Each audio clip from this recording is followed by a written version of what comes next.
Aujourd'hui, je suis heureux. Riot continue dans sa lancée et nous propose toujours plus d'updates sur le lore du jeu. Laissez-moi vous présenter tout ça. Salut, c'est Kausa, on se retrouve j'espère pas trop longtemps après la sortie de la dernière vidéo pour un nouvel épisode de Valor Actu, la série qui traite des actus lore de Valorant. Et aujourd'hui, on a du lourd, alors ne perdons pas plus de temps et rentrons dans le vif du sujet. On attaque donc avec un email de Viper à Brimstone disponible au niveau de son bureau. Elle nous apprend que Valorant Legends, l'équivalent Omega du protocole Valorant, se mobilise autour de la Cité des Fleurs évoquée précédemment. Plus d'informations, je vous redirige vers la vidéo sur Arbor. Elle questionne une potentielle connexion entre les cités des deux mondes, Alpha et Omega, et ce qu'elle pourrait impliquer. Chose rassurante, en tout cas pour l'instant, Viper pense que Legends n'en sait pas, ou pas beaucoup plus que pour l'instant, et qu'il est encore temps d'agir. Un peu plus tard, on retrouve un message vocal d'Arbor qui vient confirmer les dires de Viper. On y apprend que des recherches ont été menées par Astra, Sky et Arbor, et que si Legend alimente le lien multiversiel, terme inventé par mes soins, entre les deux versions de la cité, cela mettrait en danger des millions de vies. The City of Flowers on Omega is a multiverse nexus. If Legion powers up that nexus with Alpha's version of the city ruined, there's nothing left to absorb the shock. The result would be catastrophic. Millions of lives in my home country lost. That's not a scenario I'm willing to entertain. No one else can stop Legion from pulling the trigger. This is on us, so get a team ready.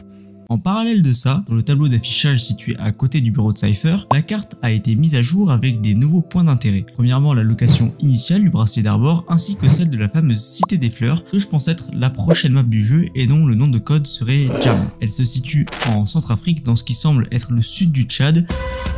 Si je dis pas de conneries, ça arrive souvent, donc n'hésitez pas à me corriger dans les commentaires si c'est le cas. Revenons maintenant au bureau de Brimstone avec un mail de Chamber où il annonce à celui-ci qu'un nouveau portail interdimensionnel semblable à celui utilisé pour aller sur Pearl est prêt et qu'il en a fait la démonstration à Sky, Astra et Arbor. On comprend d'ailleurs que le portail est sûrement près de la localisation de la Cité des Fleurs vu qu'il devrait permettre à l'équipe d'intervention, sous-entendu les 3 agents cités précédemment, de s'y rendre. Ils ont d'ailleurs déjà été équipés de systèmes de communication censés marcher entre les dimensions. Cependant, comme Chamber le dit et comme on l'a déjà vu lors de l'intervention sur Pearl, les communications ont souvent tendance à couper, il ne faudra donc pas s'inquiéter en cas d'interruption prolongée. Enfin, on a un vocal d'Astra à Brimstone. Can you hear this?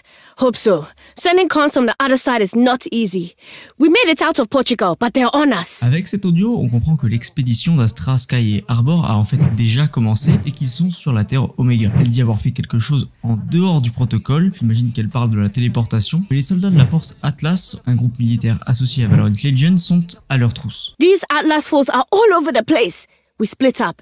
I drew them away from Sky and Waterboy. We'll work through Europe, then regroup.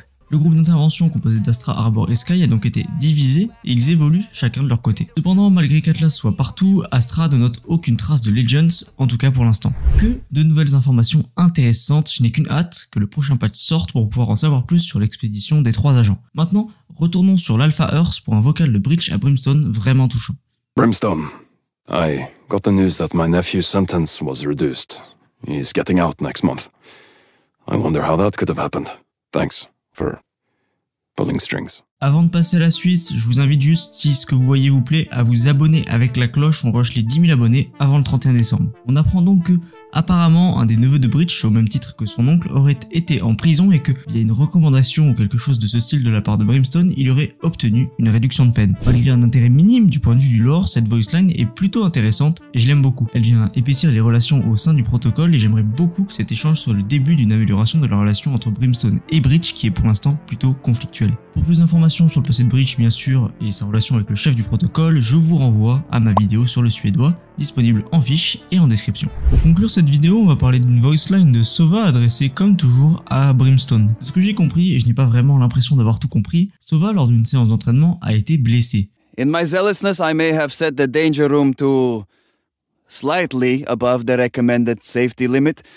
As a result, I have received a non-life-threatening injury which I can assure you will not interrupt my duties.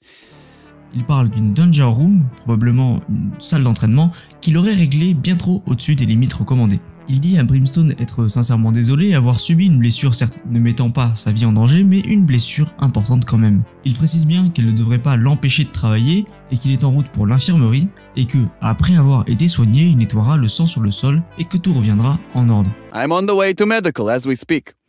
Once I'm treated, I will ensure that the blood on the floor is cleaned. Qui confirme qu'il a quand même été grièvement blessé. Cet audio m'intrigue car je ne comprends pas trop où il veut en venir. Il pourrait peut-être s'agir d'un teasing pour le retour du robot de combat vu dans Warm Up, le fameux MaxBot, sinon je ne vois pas ce qu'il pourrait apporter à la trame globale. Bref, voilà pour cet épisode de Valor Actu, très court comme souvent, à ne pas confondre avec Valor Actuel. On se retrouve le 1er décembre pour une vidéo extrêmement spéciale, donc je compte sur vous pour mettre un rappel. C'est ma vidéo la plus travaillée et aboutie à ce jour, et je la prépare depuis plusieurs mois, donc je compte sur vous pour aller la voir quand elle sortira. J'ai vu pas mal de commentaires bienveillants sous la dernière vidéo, c'était très gentil de votre part. Je vais essayer de prendre en compte les retours que vous me faites, donc si des choses vous chiffonnent, n'hésitez pas à le dire, gentiment bien sûr, et j'essaierai de corriger ça. Par exemple ici j'ai essayé d'élaguer un peu le contenu parce que d'habitude je fais des intros d'1 minute 30 et ça sert pas forcément à grand chose. Sur ce, c'était Kauza, votre youtubeur Valorant préféré. On se retrouve le 1er décembre pour une nouvelle vidéo et d'ici là, venez me suivre sur mes différents réseaux. Ciao!